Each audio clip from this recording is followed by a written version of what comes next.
Hi, everyone. Hey, let's continue our story today. Eerie Elementary, the science fair is freaky. And we are on chapter 12 called Volcano. Okay, we know lots of crazy stuff is happening right now. So let's see what they have in store. A giant volcano was rising up from the gymnasium floor. It was a volcano built of floorboards and melted pipes and old bricks. A blast of heat sent Sam and his friends stumbling back. There's the volcano, Antonio said, eyes wide. A real volcano inside the gym. Sam kept his eyes on the book. It was near the mouth of the volcano, the crater. As the volcano continued to grow taller, the book was raised higher into the air. Every second it moved farther from Sam's grasp. Soon the volcano was completely formed. The book rested on the edge of the crater. A sudden tremendous burp sound echoed through the gym. Lava began splashing and spitting from the mouth of the volcano. There's the pictures.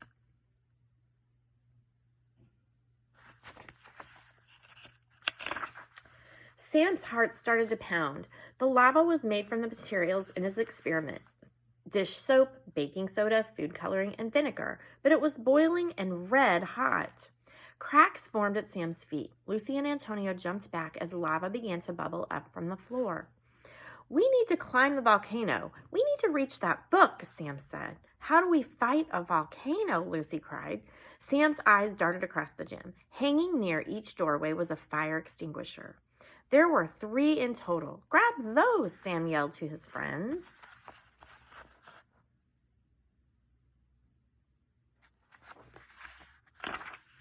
Moments later, they had each lifted the heavy fire extinguishers into their backpacks. Then, using all of their might, they slipped their backpacks over their shoulders.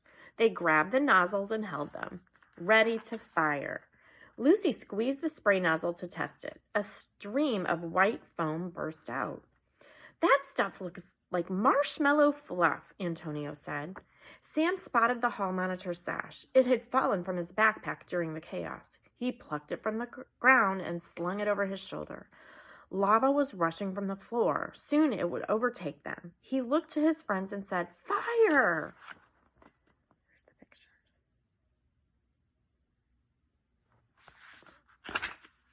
Chapter 13, Firefighters.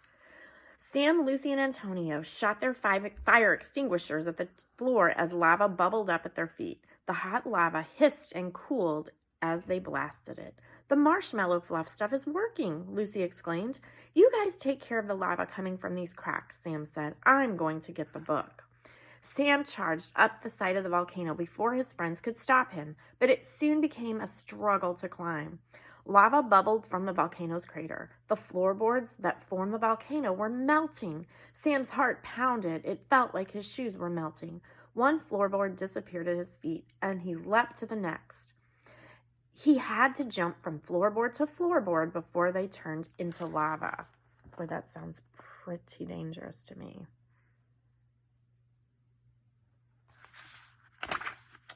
The same thing was happening down below. Antonio and Lucy jumped from one floorboard to another. It's like we're playing the floor is lava game, Antonio said. This is no game, Lucy barked. Watch out behind you. Oh, yeah, Antonio said. He spun around and sprayed the oozing lava at his feet. Sam eyed the book. It was perched on the crater. As the lava spit and the volcano shook, the book wobbled. It was about to fall in. If Sam didn't hurry, the book would be lost forever. Orson Eerie was about to swallow it up. Sam gripped a piece of warm metal pipe and pulled himself up. The volcano was at least 30 feet high. Sam panted as he reached the peak. The volcano heaved and shook. The book rocked back and forth on the lip of the crater. And then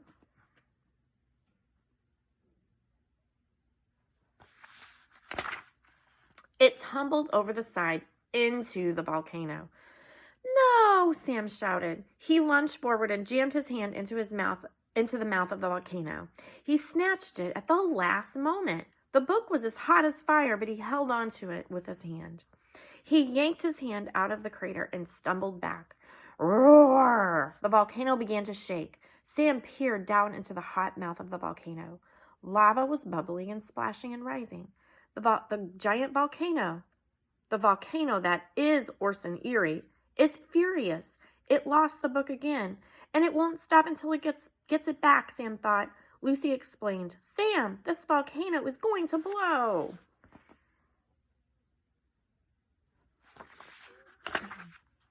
Chapter 14, The Face of Orson Eerie. Flaming hot lava bubbled and splashed at the top of the volcano. Sam shouted down to his friends, Guys, I need a backup. Lucy and Antonio began scrambling up the volcano. Suddenly, it erupted. Lava steamed down the side. Follow Sam's path, Lucy shouted as she darted past a sizzling pipe. I'm trying, Antonio said as he jumped over a stream of lava. They jumped from one safe spot to the next until they were at the top.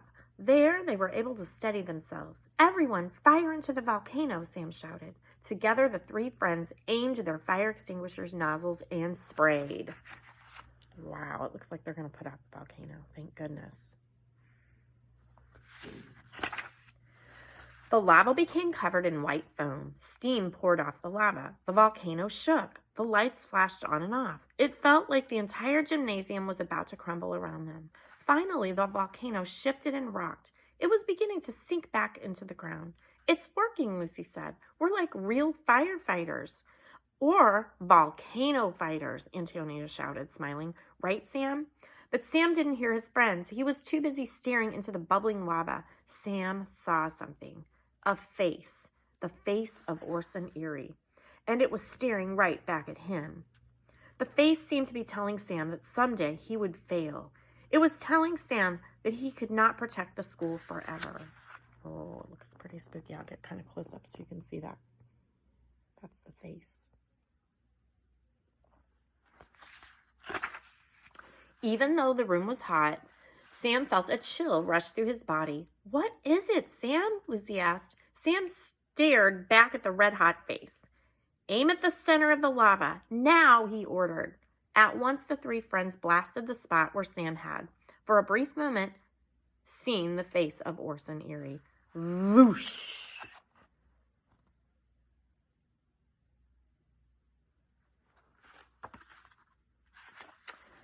The volcano swayed from side to side. The floorboards and pipes sunk into the floor. Just as the fire extinguishers were nearly empty, the volcano was gone. The floorboards settled into place. The gym floors returned to normal. Sam and Lucy and Antonio were back on solid ground. Smoke hung in the air. Antonio wiped the sweat from his brow. But then, slam! Chapter 15, Mystery Solved. The doors flew open. Parents, teachers, and students rushed into the gymnasium. They all looked terrified. The gym was a complete disaster. Broken science projects covered the floor.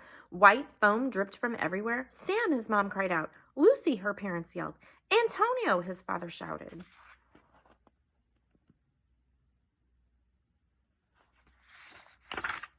The three friends were standing in the middle of the gym. Their parents relaxed when they saw that they were safe. Sam's mom spotted the fire extinguishers. Did you put out the fire? She exclaimed. Sam shrugged. Sort of. It was just a small one, Lucy added, trying to keep their secret safe. Super tiny, barely anything, Antonio said with a smile. Miss Grinker ran her fingers through her thin gray hair. She muttered, We are never having another science fair. The parents and teachers all agreed the science fair had been awful, but the students thought it was pretty fantastic. Sam, Lucy, and Antonio walked toward the parking lot. As they stepped off the school grounds, Sam pulled Orson Eerie's book from his backpack. Whoa, he said, it's still hot.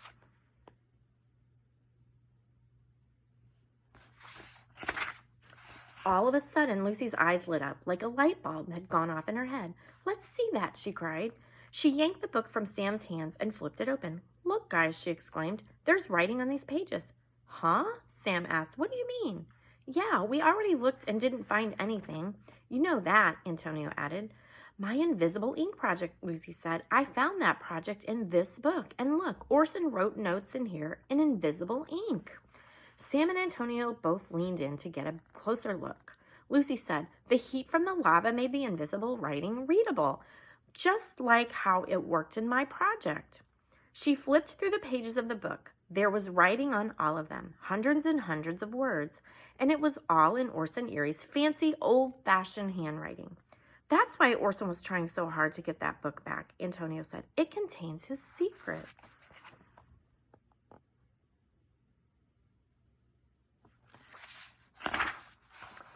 It will take us forever to go through all of these notes, said Lucy, and it looks like Orson may have written some of these notes in code. Sam was silent. He knew this book was important. He knew it could be the key to understanding how Orson Eerie became a mad scientist.